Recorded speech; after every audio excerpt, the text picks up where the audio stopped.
Hello दोस्तों, welcome to ICM channel. आज हम लोग यहाँ पे डिस्कस करने वाले हैं दो स्टॉक के बारे में। पहला यहाँ पे होगा जियो फाइनेंशियल और सेकंड आपका होगा रेलटेल। तो आप इस वीडियो को जरूर से अंत तक देखना स्टार्ट करते और पहले हम लोग यहाँ पे डिस्कस करते हैं जियो फाइनेंशियल के बारे में। देखो यहाँ पे कोई ब्रेकिंग न्यूज़ नहीं है, लेकिन यहाँ पर अभी फिलहाल मार्केट में क्या चल रहा है कि क्या यहाँ पे बजाज फाइनेंस या फिर मार्केट में क्या बोल दो, पूरे हर जगह जो न्यूज़ में कहीं ना कहीं रिपोर्ट से यही मालूम चल रहा है कि क्या बजाज फाइनेंस यहाँ पे इसे आपको हरा देगा या फिर यहाँ पे जियो फाइनेंशियल यहाँ पे डूब जाएगी। क्या होगा क्या नहीं होगा, क्या हम लोग यहाँ पे स्टॉक को सेल कर दें। तो देखो यहाँ पे मैंने कल आपके साथ शेयर किया था, ठीक है, कि यहाँ पे उदय कोटक, जो यहाँ पे कोटक महिंद्रा बैंक के जो फाउंडर है, उनका यहाँ पे बोलना है कि यहाँ पे जियो फाइनेंशियल आपको जो है एनबीएफसी में अच्छा करते हुए दिखाई देगा। उनका ये बोलना था एक कार्निवाल में, ठीक है। और साथ साथ उनका एक चीज़ और बोलना था कि देखो जो ये यहाँ पे जियो फाइनेंशियल जो सेक्टर में है, जो सेक्टर में जा रही है, जो सेक्टर में काम करेगी, वो सेक्टर पूरा मतलब कंपटीशन से यहाँ पे भरा हुआ है। उनका को ये बोलना था और इसमें वही जीत सकता है जो पागल हो, ठीक है। मतलब आप सोच सकते हो मैं क्या बोलना चाह रहा हूँ, मतलब कि इतना काम करना होगा, इतना यहाँ पे हर चीज़ आपको जो दिमाग, ठीक है, वो यहाँ पे लगने वाला है, तो ही कोई सक्सेस करेगा, क्योंकि कंपटीशन हर जगह पे उनका आपको ये बोलना था। और देखो आप जानते हो कि भाई यहाँ पे जियो मतलब यहाँ पे रिलायंस एक ऐसी कंपनी जहाँ जब फिलहाल अभी जाते हुए दिखाई दे रही है, फिलहाल यहाँ पे वो मार्केट लीडर यहाँ पे बन जा रहा है। जैसे कि टेलीकॉम में जानते हो कि यहाँ पे जियो आपको टॉप में आपको आ गया, पहले यहाँ पे एयरसेल था, प्लस आपका यहाँ पे जो वोडाफोन आइडिया, आपको एयरटेल, सारा मार्केट को ही जो है वो पूरा जड़ से ख़त्म कर दिए थे, ठीक है।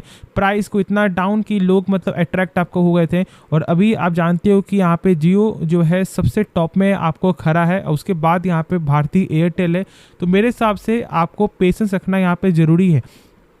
आपने पैसा यहाँ पे लगाया हुआ है कंपनी का बिजनेस को देखकर, ठीक है। आपको कंपनी का जो बिजनेस है उसके बारे में कुछ आपको ऐसा समझ में आ रहा है कि हाँ कंपनी ग्रोथ करते हुए दिखाई दे सकता है, तो बस आप यहाँ पे बने रहो। यदि आपको बिजनेस में कोई भी भरोसा नहीं है या फिर आपको बिजनेस में कोई भी इंटरेस्ट नहीं है और इसके बारे में सही से नॉलेज नहीं है, तो फिर ये सही चीज़ नहीं होता। वो आपको बार बार ये आपको यहाँ पे यही डर लगेगा कि शायद कंपनी यहाँ पे गिर जाएगी, 180 आ जाएगी। लेकिन कंपनी के बिजनेस में यदि आपको भरोसा है ना, तो यदि 180 आएगा तो फिर बहुत से लोग यहाँ पे एवरेज करते हुए दिखाई देंगे।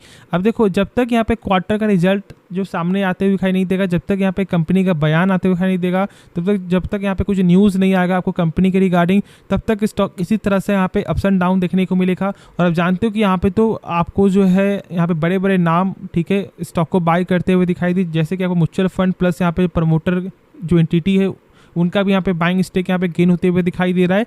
तो मेरे हिसाब से आप लोगों को यहाँ पे पैनिक नहीं होना चाहिए, निश्चिंत होकर आप लोग यहाँ पे होल्ड करना चाहिए। बस यहाँ पे जो फिलहाल आपका जो क्वार्टरली का वेट कर लो और बस बिजनेस के रिगार्डिंग से ही कुछ भी फोकस करना, ठीक है, क्योंकि बिजनेस के बारे में नॉलेज है, आपको समझ है, तो फिर स्टॉक जरूर अच्छा कर सकता है मेरे हिसाब से। तो खुद से एक बार सोचना समझना, उसके बाद ही कोई फैसला लेना। अब देखो हम लोग यहाँ पे डिस्कस करते हैं नेक्स्ट स्टॉक के बारे में, जिसका नाम है रेलटेल। देखो रेलटेल में आज यहाँ पे 2% का गेन है, लेकिन आप जानते हो कि कहीं ना कहीं स्टॉक अभी आपको ऊपर के लेवल से यहाँ पे थोड़ा डाउन है। एक मंथ के हिसाब से यहाँ पे ऑलमोस्ट आपको 5%, लेकिन 6 मंथ के हिसाब से 109% का रिटर्न। क्या यहाँ पे हम लोग आपको अभी भी मौका है कि हम लोग यहाँ पे स्टॉक को बेच दें या फिर आपको होल्ड करके चलें? सेम डाउट यहाँ पे सबका आता है। देखो भाई मेरे हिसाब से जब इस स्टॉक में गेन आया था उसका वजह क्या था, यहाँ पे जो आपको रेलटेल के सीएमडी का बयान, उनका यहाँ पे आपको ये जो बयान आते हुए दिखाई दे रहा था, एक रिपोर्ट के लिए मालूम चल रहा था कि इनका आपको ये मानना था कि सरकार से जो है 4,000 करोड़ से लेकर 5,000 करोड़ तक का यहाँ पे ऑर्डर दिखाई दे सकता है। और उसके बाद ही स्टॉक में जानते हो कि यहाँ पे आपको इंट्राडे सेशन में 17% तक यहाँ पे स्टॉक भागते हुए दिखाई दिया था, जहाँ तक मुझे यहाँ पे याद है। थोड़ा सा यहाँ पे 19% आपका होगा। तो मेरे हिसाब से बस आप लोगों को एक चीज़ समझना है कि क्या सब बिजनेस यहाँ पे ग्रोथ करते हुए दिखाई दे सकता है।